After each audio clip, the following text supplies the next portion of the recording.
প্রশ্নটা করেছেন একজন অমুসলিম বোন। তিনি এখানেই আছেন, কিন্তু নিরাপত্তাজনিত কারণে মাইকের সামনে আসতে চাচ্ছেন না। আমি তার প্রশ্নটা পড়ে শোনাচ্ছি। একজন অমুসলিম মেয়ে যদি কোনো মুসলিম ছেলেকে বিয়ে করতে চায়, মুসলিম ছেলেটা যদি মেয়েটাকে মুসলিম হতে বলে, জোর করে নয়, ছেলেটা চায় মেয়েটা যেন তার ধর্ম গ্রহণ করে, এটা কি ভুল? মানে ছেলেটার এই চাওয়াটা কি ভুল?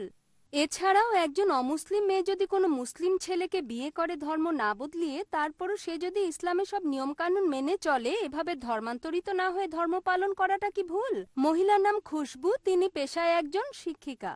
বোন বললেন একজন অমুসলিম বোন প্রশ্ন করেছেন যে একজন অমুসলিম মেয়ে যদি কোনো মুসলিম ছেলেকে বিয়ে করে এবং ছেলেটা যদি তাকে ইসলাম গ্রহণ করতে বলে, সেটা সঠিক কি না, আর অমুসলিম কেউ যদি ধর্ম না বদলে ইসলাম পালন করে সেটার অনুমতি আছে কিনা। পবিত্র কোরআনে সূরা বাকারা অধ্যায় 2 আয়াত 221 আছে, কোন মুশরিক নারীকে তোমরা বিয়ে করো না ঈমান না আনা পর্যন্ত। তোমরা বিয়ে করো না ঈমান না আনা পর্যন্ত কোন মুশরিককে। কারণ এরপরে বলা হয়েছে একজন মুমিন নারীকে বিয়ে করা উত্তম যদি সে কৃতদাসীও হয়।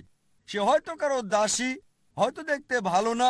একজন মুমিন নারীকে বিয়ে করা হচ্ছে সবচেয়ে উত্তম যদি সে কৃতদাসীও হয়। মুশরিক কোনো নারীকে যদিও সে তোমাকে মুগ্ধ করে, হয়তো পৃথিবীর সবচেয়ে সুন্দরী, হয়তো বিউটি কুইন, আর হয়তো অনেক টাকা আছে, কিন্তু মুমিন নারী হচ্ছে তার চেয়ে ভালো।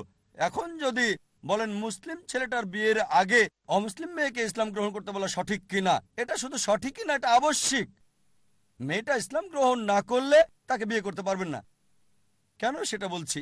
মনে করেন আমি বললাম আমার একটা গাড়ি আছে, তার একটা চাকা সাইকেলের আর একটা ট্রাক্টরের চাকা। গাড়িটা কি চলবে? না।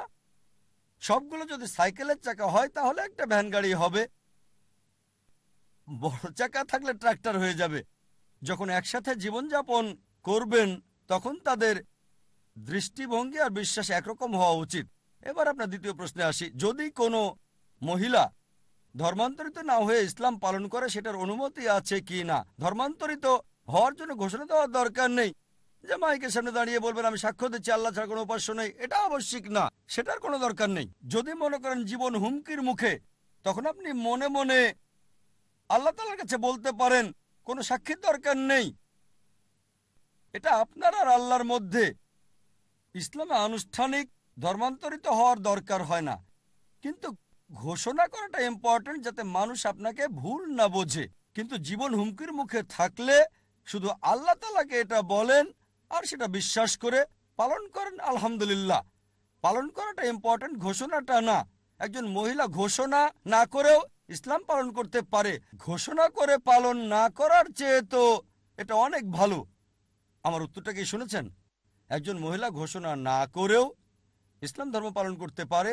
আপনি ঘোষণা দিয়ে পালন না করার চেয়ে এটা অনেক বেশি ভালো। ঘোষণার চেয়ে পালন জরুরি।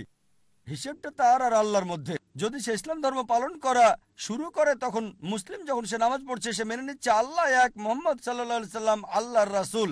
যখন আপনি ইকামত দিচ্ছেন সে সময় বলছেন আমি সাক্ষ্য দিচ্ছি আল্লাহ ছাড়া কোনো উপাস্য নেই, মোহাম্মদ সাল্লাল্লাহু সাল্লাম আল্লাহর রাসূল। তাহলে যদি পালন করা শুরু করে তার ঘোষণা দেওয়ার কোনো দরকার নেই। ইসলাম ধর্মে পালন করাটা ঘোষণার চেয়ে অনেক বেশি জরুরি। যদি পালন করতে থাকে সেটার অনুমতি আছে, করতে পারে। আশা করি উত্তরটা পেয়েছেন।